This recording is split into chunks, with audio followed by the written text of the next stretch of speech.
Charging का जो pin होता है वो 5 पिन होगा आपका। इसमें एक प्लस का होगा, पॉजिटिव वोल्टेज कह सकते हैं, एक माइनस का होगा, नेगेटिव वोल्टेज कह सकते हैं।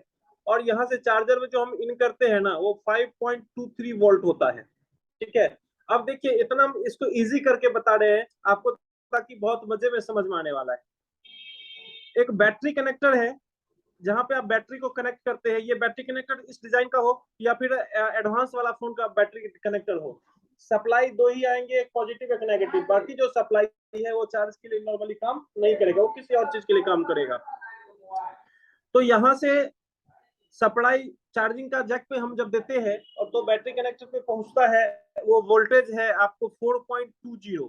सिंपल सी बात है, बैटरी कनेक्टर पे जहां पे बैटरी कनेक्ट करते हैं वहां पे 4.20 यदि वोल्ट पहुंच जा रहा है, इसका मतलब ये है कि आपका फोन चार्ज होगा।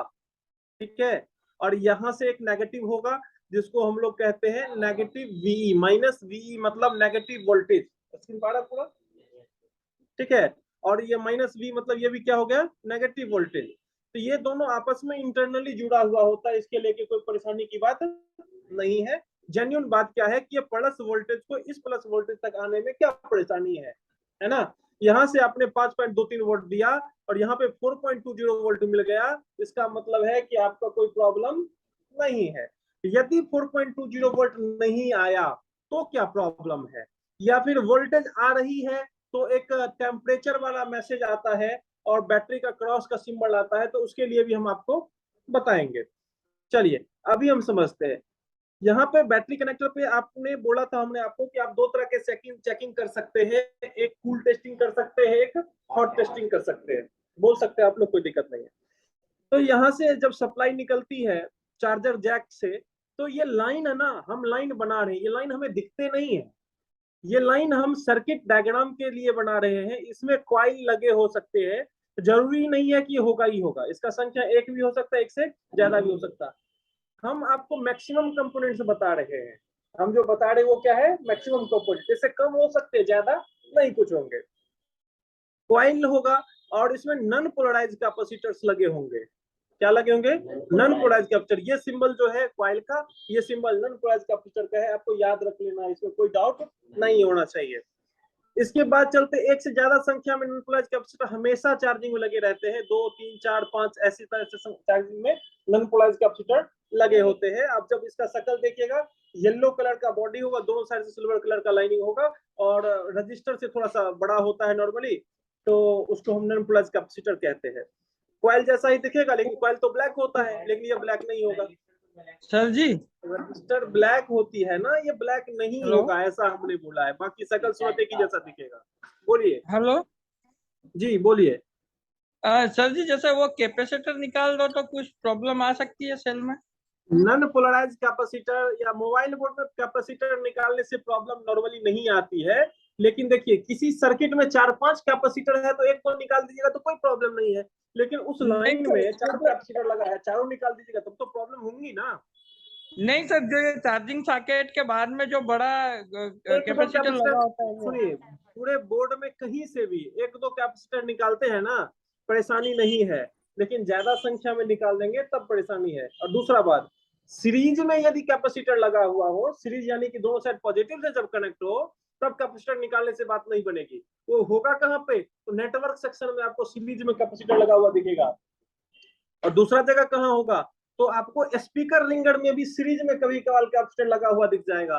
तो सीरीज वाले स्पीकर रिंगर वाला और नेटवर्क वाला, ये दो जगह छोड़ के कहीं भी आप कैपेसिटर निकालिए, कोई फर्क नहीं पड़ता। मेरा मानिए तो नेटवर्क सेक्शन में से तो कोई सा भी कंपोनेंट मत निकालिए, सीरीज कॉइल कुछ भी नहीं, जो नहीं है वो लगा दीजिए ऊपर से, क्योंकि यदि नेटवर्क आ भी जाएगा ना, सिग्नल्स कम आएंगे यदि कंपोनेंट्स के ऊपर आपने छेड़छाड़ कराए तो। समझ वाली बात।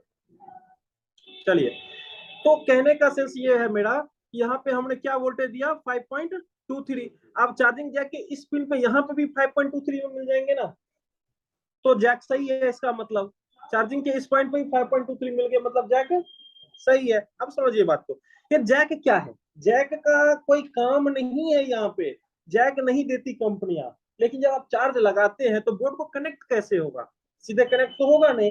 जैक को एज अ कनेक्शन प्रोसेस के लिए कंपनी लगाती है, ताकि चार्जर के वायर को और बोर्ड को एक साथ जोड़ दे। तो इसका मतलब ये हुआ कि जो जैक फिट आ जाता है आपके बोर्ड में, वो वाली जैक लगा दीजिए, आपको कोई मॉडल नंबर देखने की आवश्यकता नहीं है। बाकी आप पैसा ज्यादा खर्चा करना चाहते हैं तो लीजिए मॉडल नंबर के हिसाब से, कोई फर्क नहीं पड़ता। ठीक है, तो जैक का सिर्फ इतना काम है, चार्जिंग वायर को और बोर्ड को एक साथ कनेक्ट कर दे। अब मान लीजिए दो वायर निकाल लीजिए, पॉजिटिव नेगेटिव को डायरेक्ट बोर्ड पे जंपर वायर के थ्रू जोड़ दीजिएगा, तब भी चार्ज होगा, कोई परेशानी नहीं है। हम जेन्युइन पेज के बाद जेन्युइन बात हम आपको इंफॉर्मेशन देना चाहते हैं, कोई कंफ्यूजन वाला बात नहीं होना चाहिए। चलिए, इसमें कैपेसिटर लगे होंगे, इसमें डायोड भी लगे हो सकते हैं, और इसमें जो डायोड होते हैं वो नॉन पोलराइज जीनर डायोड लगे होते हैं। ठीक है, और जीनर डायोड का कैपेसिटी होता है 5.23। बहुत सारे लोग कहेंगे सर 4.2 का होता है, नहीं, ये होता है 5.23 का। लेकिन जब डायरेक्ट चार्जिंग करना है तब हमें 4.20 का जीनर डायोड लगाना है। ठीक है, तो यहाँ पे क्या है 5.23 का। अब ये सप्लाई चली जाएगी आईसी में, चार्जिंग आईसी में, और चार्जिंग आईसी में जो इन वोल्टेज होगा वो कितना होगा 5.23। चार्जिंग वोल्टेज में वोल्टेज इन होगा वो कितना होगा, इन मतलब आना, यदि चार्जिंग आईसी में वोल्टेज आ रही है तो कितना आ रही है 5.23। अब चार्जिंग आईसी देता कितना है, तो ये देता है 4.20, ये वोल्टेज देता है चार्जिंग आईसी। अब चार्जिंग आईसी का और भी काम है, अब चार्जिंग वोल्टेज तो दे दिया, अब वोल्टेज देगा कब, देखिए सिंपल सा बात है, यहाँ पे एक स्विचिंग का काम होता है, आईसी का वही काम है। ठीक है, तो यहाँ पे क्या है, स्विचिंग का काम होता है। अब समझिए, सीधा आईसी लगाने की क्या जरूरत थी, कोई ऐसा कंपोनेंट्स कंपनी लगा देता जो 5.23 वोल्ट को 4.20 कर देता। लेकिन कंपनी आईसी लगाई है, मतलब क्या, यदि आपका फोन फुल चार्ज हो गया तो फिर आईसी क्या करेगी, इधर आगे करंट देना बंद कर देगा। और ये पता कैसे चलेगा चार्जिंग आईसी को, तो पता चलेगा यहाँ पे जो बीएसआई वाला जो पिन है, या किसी में टेम्परेचर होता है, ये दोनों पिन जो है आपको स्क्रीन पे भी इंफॉर्मेशन देता है, और ये भी इंफॉर्मेशन देता है कि बैटरी चार्ज हुआ कि नहीं हुआ। तो ये वाले पिन कहीं ना कहीं से कनेक्शन में क्या होता है, आईसी से कनेक्ट होता है। अब ये यहाँ से एक इंफॉर्मेशन दिया कि भैया आईसी जो बैटरी जो है फुल चार्ज हो गया है। जैसे ही बैटरी फुल चार्ज होगा वैसे ही आगे का सप्लाई को क्या कर देगा, क्लोज कर देगा। ठीक है, समझ में आ रहा बात, कोई दिक्कत है। तो आईसी इसीलिए कंपनी लगाती है। लेकिन हम लोग क्या करते हैं जुगाड़ में, यहाँ पे 4.20 आया और इसके बीच में एक छोटा सा रेजिस्टेंस लगा होता है जिसका नाम होता है R22। क्या नाम है, R22। और ये रेजिस्टेंस के बाद सीधा का सप्लाई कहाँ जाता है, बैटरी के जैक के पॉजिटिव पे। ये सर समझ में आया कुछ। अब आईसी लगाने का क्या अहमियत था, ये भी समझ में नहीं आया। आईसी इसलिए लगाया कि कभी बैटरी फुल चार्ज हो जाती है तो उसको क्या करेगा, सप्लाई को डिसेबल कर देगा। आईसी इसलिए लगाती है कि फोन कितना परसेंट चार्ज है इसका इंफॉर्मेशन तुरंत तुरंत पहुंचाते रहे। ठीक है, स्क्रीन को। अब मान लीजिए आपको 70% चार्ज चाहिए, या फिर आपको पता चल गया फोन मेरा 70% चार्ज है, उसको निकाल के यूज कर सकते हैं। और यदि आपको ये इंफॉर्मेशन नहीं मिले तो आपको दिक्कत हो जाएगी, तो इसलिए आईसी लगाती है। लेकिन अब बताते हैं, यदि आईसी खराब है तो आप बदल दीजिए। आईसी खराब है तो क्या करे, चेंज करे, है ना। अब ये सोचिएगा निकाल हटा देंगे तब तो काम होगी नहीं, फोन भी ऑन नहीं होगा कई बार। ठीक है, दूसरा, यदि आईसी खराब है तो आप इसको डायरेक्ट कर सकते हैं।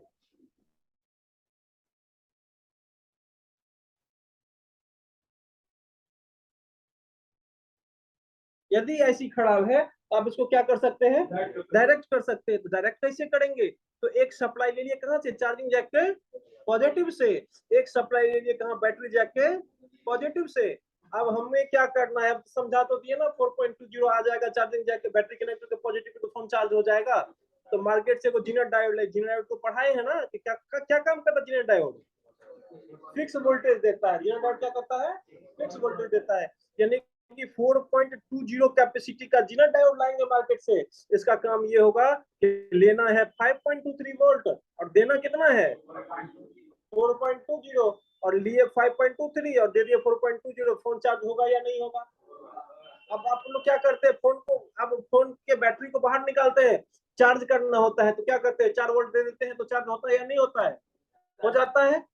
अब आपको आपके पास पावर सप्लाई मशीन है नहीं, तो फोन का एक चार्जर ले लीजिए सस्ता वाला जो आपके पास है घर पे, चार्जर को काट दीजिए, उसमें से 2 सप्लाई निकालिए, एक प्लस एक माइनस, बैटरी के एक पॉजिटिव पे रखिए, नेगेटिव रखिए, आराम से बैटरी चार्ज होगा, क्योंकि 5 वोल्ट जाएगी, है ना।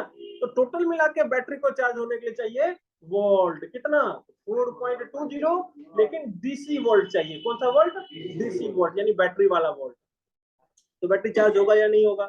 चार्ज होने लगेगा। अब नुकसान क्या सब होगा जीना डायोड लगाने से? तो आपको चार्जिंग शो तो नहीं करेगा, चार्जिंग शो नहीं करेगा। दूसरा नुकसान क्या होगा? अब कभी कभार ये चार्जिंग आईसी का सप्लाई ठीक है तो फिर शो कर भी सकता है ना।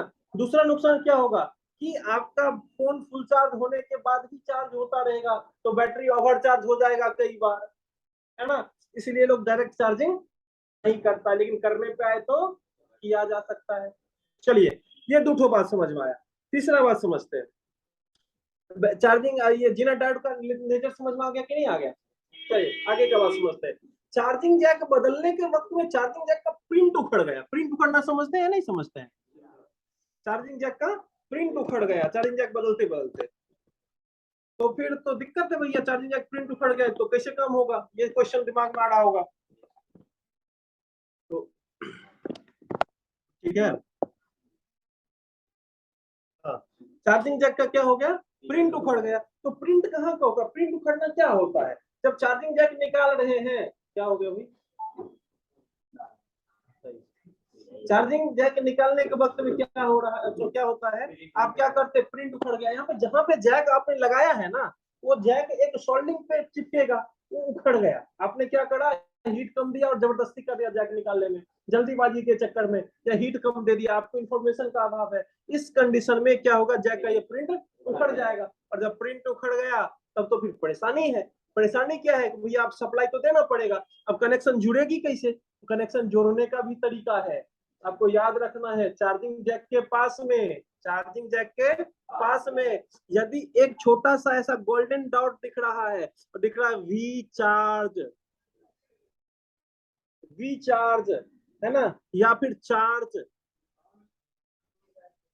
वी चार्ज दिख रहा है या चार्ज दिख रहा है, और गोल्डन कलर का ऐसा डॉट है, आपको समझ जाना है।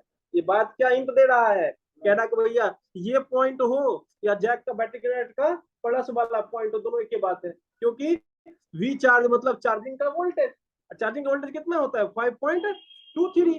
अब 5.23 से हम डायरेक्ट यदि कर देंगे इस जैक को लगने के बाद, तो क्या चार्ज होगा या नहीं होगा?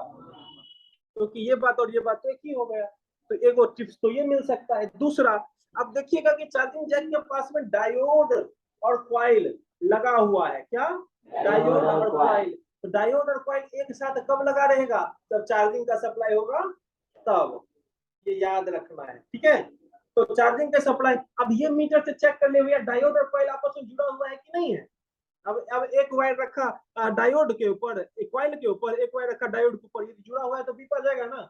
इसका मतलब है कि हमने क्या बताया भैया, 5.23 वोल्ट इस पे आ रहा है, तो सभी कंपोनेंट से 5.23 आएगा। तो क्या करिए, एगो डायोड के पॉजिटिव वाले पिन से लेके जंपर जोड़ा जा सकता है कि नहीं जोड़ा जा सकता है? कुछ समझ में आया प्रिंट करने के बाद?